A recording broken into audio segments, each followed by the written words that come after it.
So I want to bring in our guest. We are joined with the one and only a good friend of the show, Scott Ritter. Scott Ritter is a former UN weapons inspector and weapons of mass destruction whistleblower. You can follow Scott on Telegram. And like I said, a friend of the show. Scott, how you doing this morning? You doing all right? I'm doing good, thanks. My dog is decided to join the program this morning, but that's all right. That is okay. 1 second. There we are. Okay. Sorry about that. I was fixing the audio. Getting rid of that. Yeah, I'm glad you could join me, Scott. Thank you for joining me, man. Before we get into anything, do you want to give me your thoughts about the election? And I don't typically get into electoral politics with you, but I am curious since it did just happen.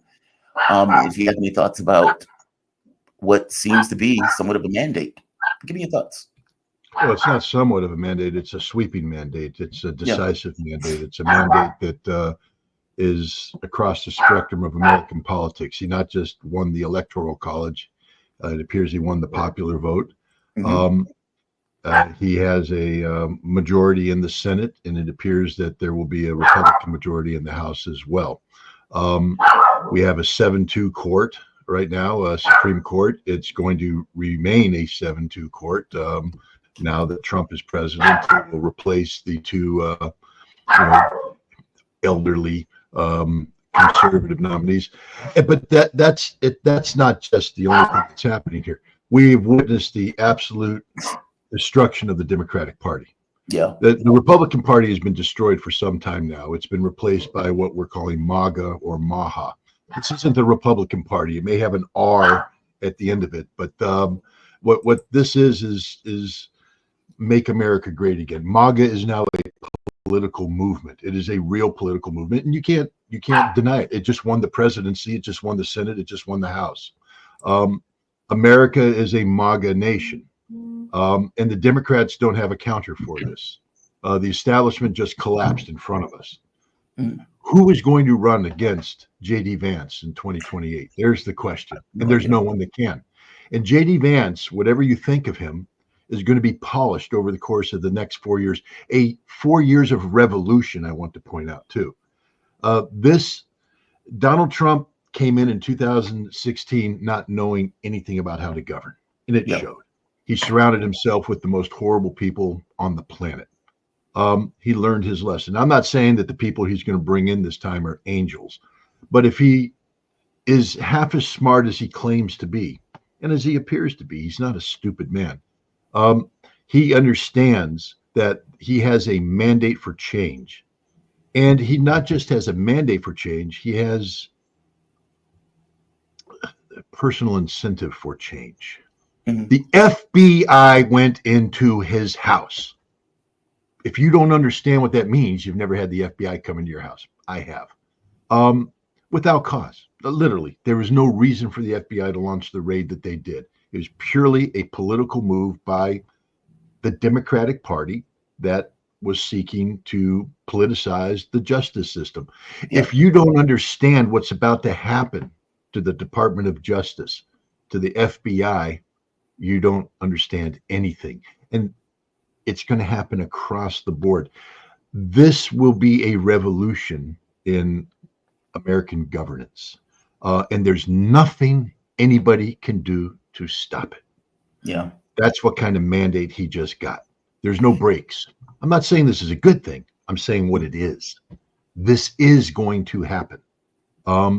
Get ready, America, because you're in for not 4 years, at least 12 years, because the Democratic Party is destroyed. It's done. The demographics have changed dramatically. Yeah. Dramatically. And trust me, you want to watch the demographics change even more? Watch as this revolution goes on. Watch as the establishment is shaken to the core, even collapses. Watch what happens as people realize that Trump actually delivers. Imagine that, a politician who delivers on a promise. I'm not saying their life is going to be better. I'm not saying the economy is going to spring. You know, the American economy doesn't operate under any fundamental rules to begin with. It's easily manipulated, and Trump will manipulate the economy to achieve just enough to appease the people. But Yeah. there will be change. And for the first time in many people's lifetime, there will be fundamental change. And this will attract its own momentum. We are watching not an American revolution, but a Trump revolution that will become an American revolution. And this is a revolution that has a chance to go on not just for 12 years, but for 20 years. This could be a 20-year revolution because the Democratic Party isn't going to recover from what just happened. Yeah. I just want to remind the people what happened here. A coup d'etat. The Democrats seek to deny it. Joe Biden was supposed to be the nominee. Yeah. The entire processes that are normally associated with American electoral procedure were followed. Joe Biden became the declared nominee. His name was on the ballot. He debated as a presidential candidate. And then he was pulled out and replaced by somebody that didn't go through any of those processes. You know, had she wanted to be the president the normal way, she would have gone through, the normal primary process. But she can't, because at that point in time, they would have realized that she can't be elected. She's unelectable. They should have known that from the 2020 campaign, where she just collapsed. But here she is now, the candidate of the Democratic Party, and they're trying to say that they believe in democracy. I know. They don't. I know. And so the American people rejected it. And, yes, millions of people voted for it, but that's the residual. The Democrats aren't going to get any stronger. They're just going to get weaker and weaker and weaker and weaker they've been playing ethnic warfare in America for some time now, playing off the different ethnicities against the other. Again, I'm not here to sing the praises of Donald Trump. But what I am here to say is this movement that people called racist, that called Hitler, isn't. It's an American movement for all the flaws that are, engaged in that term. And you're going to see Americans of all colors, creeds, ethnicities starting to flock to it because it is the only movement that offers change. And America's tired of the stifling establishment that's been strangling this country for so long. I'm not saying Trump has the answers. Yeah. There's going to be change, though. And sometimes change is enough. And I think that's what we're seeing here. This is a huge deal. And I don't think even the people who supported Trump, I don't think they quite understand what's about to happen. Well, 72% of the population said they were either angry or dissatisfied. And of that group, the majority of those people went to Trump. And, Donald Trump, one of his first campaign speeches since winning, he said, we're going to stop these wars, that I'm going to end wars. I'm not necessarily going to start wars. Marco Rubio has called for the end of the Ukraine war. J.D. Vance has talked about ending the money going to Ukraine for a while now. What do you think the effect is on foreign policy in the U.S.? I mean, I would imagine Europe is going to be somewhat freaked out. But from the standpoint of Ukraine, Trump said he's going to end the Ukraine war in 24 hours. I don't buy that. But what is the effect that you think this is going to have on these wars? Well, first of all, I think, again, part of this revolution is that we have to come up with a new lexicon because words that in terms that had meaning before, they don't have the same meaning because there's a different understanding. For instance, foreign policy. If you look at the exiting polls, it went from 3 to 5%. When people said, what's top on your mind? 3 to 5% foreign policy top on your mind. But how does that square with Trump saying, I'm going to shut down the Ukraine war? Because in the minds of many Americans, it's not about a war between Russia and Ukraine. They don't care. They don't care. They don't know. They don't understand. They don't comprehend. They have no knowledge of any of the multitude of factors that led to this conflict. All they know is that we sent over $100 billion there that needed to be spent here at home. Yeah. Now, and they don't want to engage into a debate about, where that money came from, and they don't want to talk about it being reinvested in defense industry. That's they don't care about foreign policy. What they care about is they look out and they see a country that's hurting, that needs investment here, and we sent $100 billion there, and we got nothing from it.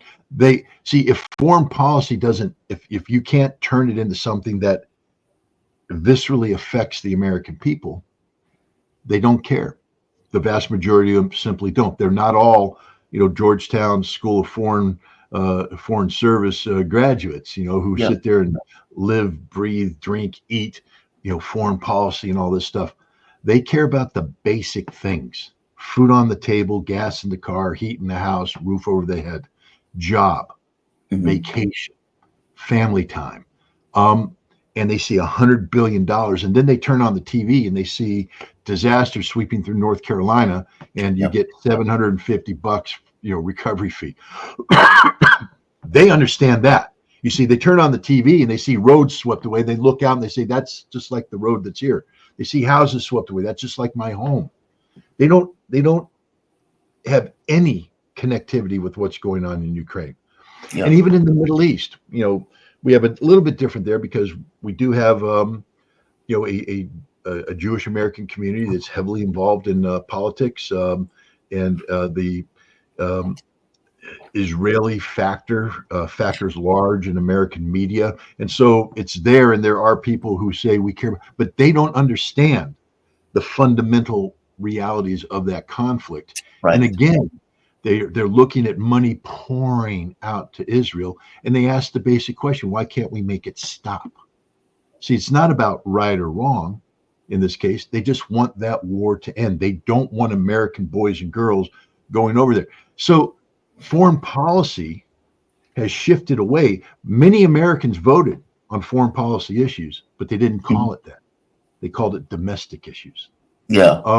The entire foreign policy debate, we've gotten into what can we say on Twitter? What can we say on X? What can we say on Facebook? Well, free speech is wrapped up in this foreign policy question, the censorship and everything.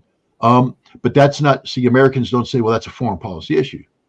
They say that's a free speech issue. This is about the government coming down on us, again, domestic. So I think in this election, even though the percentages of Americans who said foreign policy was important to them is a very small thing, foreign policy was everywhere in everything we did. And most Americans didn't realize that. Let me ask you, give me your take on, and like I said, don't typically get into a political space, but Trump just got elected. Liz Cheney running around with Kamala Harris. And, you were the UN weapons inspector, the weapons of mass destruction in Iraq. That was one of the big things. And the idea that Kamala Harris is using Liz Cheney, or the Cheneys in general, or for that matter, George Bush, has been this kind of beacon of democracy. You even had Nicole Wallace coming out basically saying she wanted George Bush to come out to save the day, to hold back Trump. They seem to ignore the level of death and destruction, not to mention lying us into a war, not to mention spending $10 trillion, not to mention institute torture. Meaning they ignore all of this stuff and raise these people up as if they're statesmen. Give me a take on that. Was that more counterproductive than it was beneficial to her campaign? Give me your thoughts. Well, it's 100% counterproductive. If it was beneficial to the campaign, we'd be talking about President-elect Kamala Harris right now. Right. If Americans believed that Liz Cheney, Dick Cheney, George W. Bush represented anything good, and you can call American people stupid, and many people do. In fact, a whole bunch of liberals right now are calling all the Trump people stupid. I can't believe you stupid people did this stupid act to vote that stupid man. And really, we're not the ones that went out and embraced people who are the ideological opposites of what you claim to be, and made common cause with the literal devil. At a time when the people whose votes you're trying to win, I'm saying if I'm a Democrat, Kamala Harris, you should at least study your enemy. Take time to study Trump. They just dismiss the Trump followers as these ignorant dupes, these Nazis, this garbage, etc., without understanding why many people would vote for Trump. And I will tell you that many of the votes that were cast for Trump were cast holding your nose. Yeah. The people who voted for Trump weren't saying this is the greatest thing since sliced bread. Had there been a viable alternative to Trump, they probably would have gone to that viable alternative. But they weren't going to go with the unelected, nominee who violates all democratic procedures, who's now making common cause with the team responsible for much of the problems that we have today. A team that got us involved in these endless wars in the Middle East that have cost so many thousands of American lives, so many millions of foreign lives, that did devastation to the American economy and the global economy. This shows you how much deficit of intellectualism existed in the Democratic Party to actually believe that embracing people who are the literal personification of evil and saying this is good. It's Orwellian in nature. Plus, again, I don't want to, I'm not here to, talk about, was it a stolen election or not in 2020?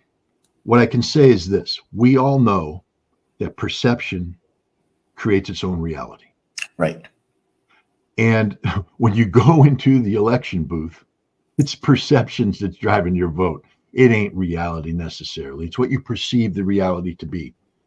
When you have so many people out there who believe that there was something fundamentally wrong with the with the 2020 election, and et cetera, you don't have to say, oh, they're right. You can say they're wrong. Mm-hmm. But if you think embracing the face of Republican betrayal, of MAGA betrayal, because that's what Liz Cheney is. She betrayed everybody who was voting for Trump. That's the perception, that she betrayed, that she turned her back on the Constitution, that she went over to the dark side. If you're trying to win over enough people to win an election, that ain't the way to do it. Why would you embrace this person? Why would you embrace this cause? She is poison, pure poison. But this shows you again the deficit of not just intellectual capacity, but of moral capacity amongst the Democrats. They stand for nothing. They stood for nothing. It was an empty vessel. And that's why the man that people had to hold their nose for got this sweeping mandate. Yeah, I can't agree with you more. I totally agree with you. I want to move to Israel for a bit. So Yoav Gallant got fired. He was effectively dismissed. Israel Katz, the foreign minister, was made into the new defense minister. I want to play this clip, and I want to get your take on what Gallant is saying here, because he's given 3 points, and I want to give you a take on the points. Let's see this.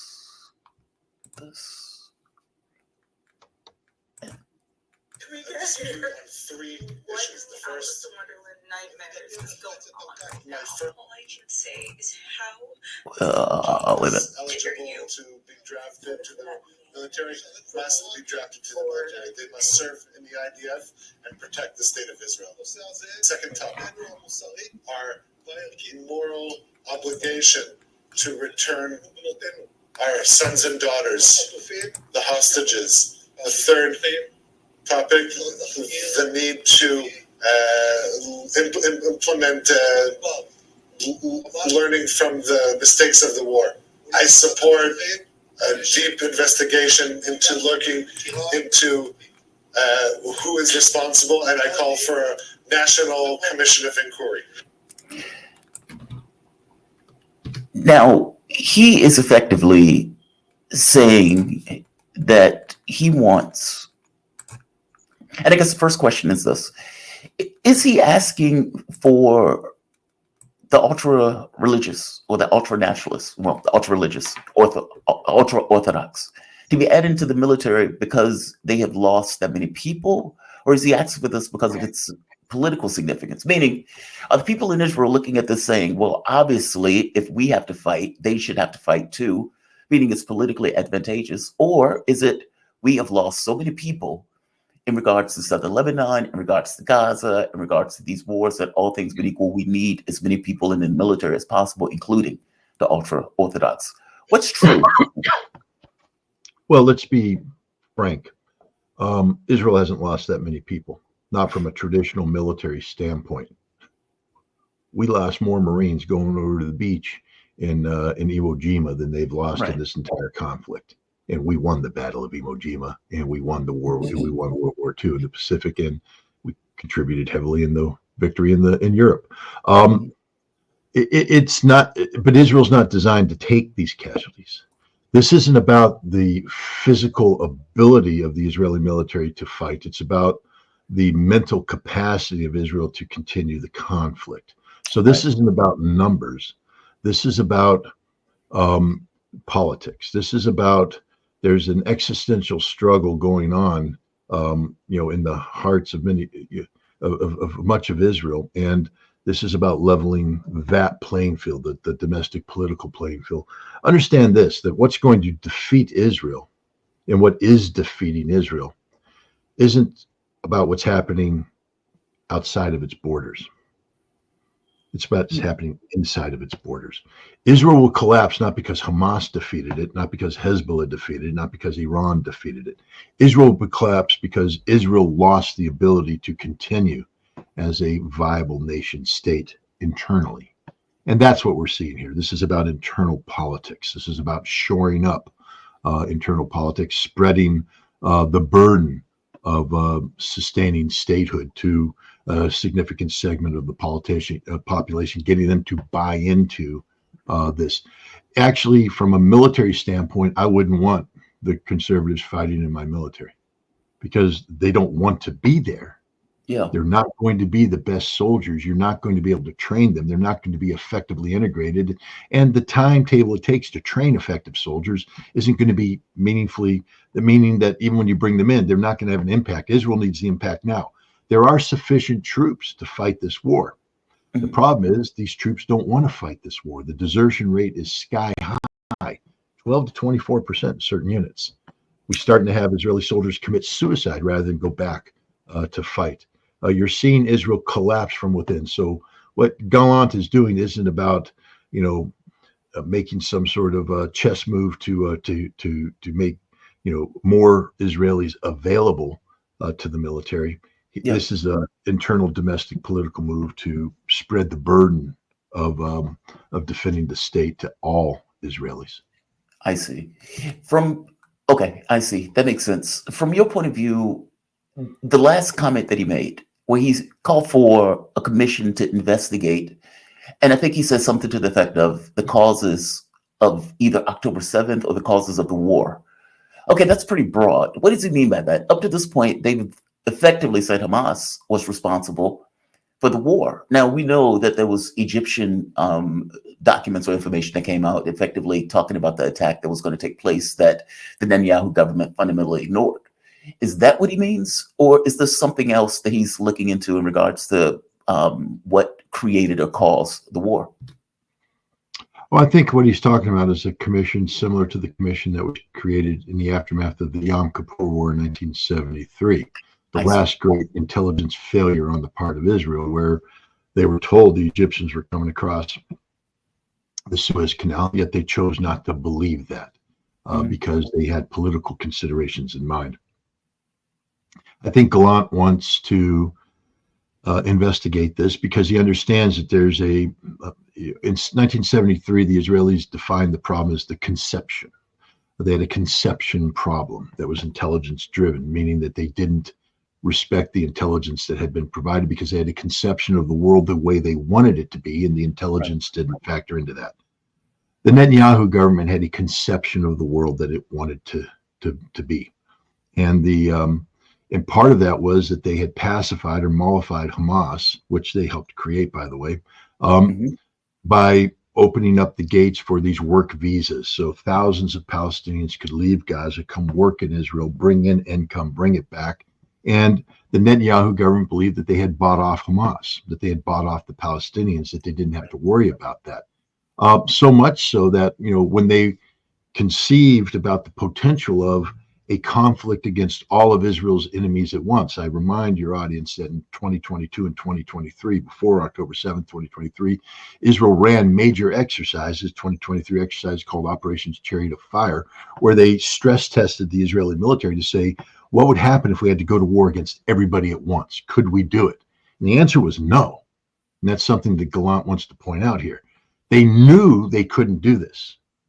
And when they planned these total wars, they didn't plan a major action against Hamas. Hamas had been bought off. Hamas wasn't a problem. Hamas would be intifada. That's it, a handful of forces to contain the problem. Not a single time did the Israelis stress test their system by starting off with the notion that Hamas would attack them, draw them into a major conflict that would suck in 300,000 troops, the majority of their military resources, before they had to engage the other enemies. This was never conceived. And this is what Gallant's trying to get at, is that Netanyahu has gone down a path. He was responsible for the disaster of October 7th, not because he wanted it to happen, but because he had a fundamental cognitive problem similar to the one that existed in Israel in 1973 that has to be identified, called out by name, and resolved. And politically, he got Israel involved in a war that the Israelis knew they couldn't win. That's what Gallant is saying. You don't have a plan for victory because there is no plan for victory, because we know we can't win because we tested this twice recently. This is what Gallant is trying to say, is that Benjamin Netanyahu is responsible for the strategic defeat of Israel because he has put his own personal politics above the security of Israel. Do you think there's a messianic level to this beyond this notion of staying out of jail? Because I agree with you. An element of this is, I want to stay out of prison. But there seems to be a religious element to it also, where he thinks, you know, I'm going to create this greater Israel, and I'm going to be remembered in the history books for being able to do this. And I guess to your point, this doesn't seem to be the most feasible thing in the world. They're being bogged down in southern Lebanon, they're still in Gaza, and Iran seems to have the ability to hit them in a way where they can't necessarily defend themselves. Is the entire plan just America? I mean, is that the thought, that America is going to come in, America is going to save the day, I'm going to get America, basically force America to get involved into this conflict? And is that going to be enough?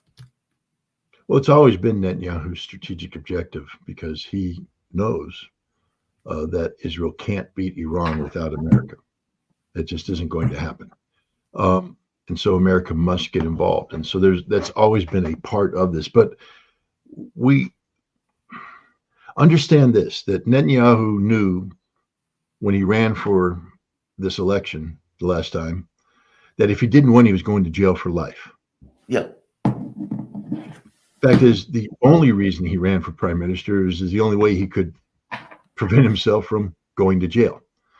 And so once he became prime minister, again, I remind people that before October 7th, there were hundreds of thousands of Israelis in the streets for weeks demonstrating against Benjamin Netanyahu because of what he was doing in terms of the changes in basic law to reform the judiciary. So it became impossible for him to be indicted, charged, tried, and put in jail for the crimes of corruption, which he apparently has committed.